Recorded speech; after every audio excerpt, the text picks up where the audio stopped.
আজকে যদি বাংলাদেশটা ইসলামী রাষ্ট্র হতো বা ইসলামী শাসন হতো তাহলে মনে হয় এই দৃশ্যটা দেখা হতো না।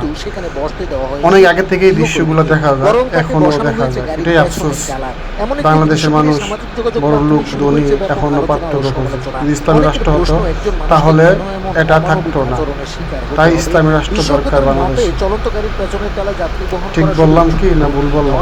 এটি মানবিক মূল্যবোধেরও পরিপন্থী। ভিডিওতে দেখা যাচ্ছে মালামালের মতো সংকীর্ণ হয়ে কারের পেছনের ডালায় চলে যাচ্ছেন একজন গৃহকর্মী। গাড়ির সিটে আরো জায়গা ছিল। প্রশ্ন করা হলে আরোহীরা জানান ভুল হয়েছে, এখন তাকে সামনের সিটে নিয়ে আসা হবে। পরিচয় সম্পর্কে তারা জানান গৃহকর্মী শিশুটি তাদের বাসায় থাকে এবং বাচ্চা দেখাশোনা করে। সংশ্লিষ্টরা মনে করেন পেশা নয়, মানুষ হিসেবে সবার প্রাপ্য সমান সম্মান ও নিরাপদ যাতায়াত নিশ্চিত করা দরকার। পেছনে যথেষ্ট জায়গা আছে। বাচ্চাটা কি? আমার বাসায় থাকে, বাচ্চাদের সাথে খেলে।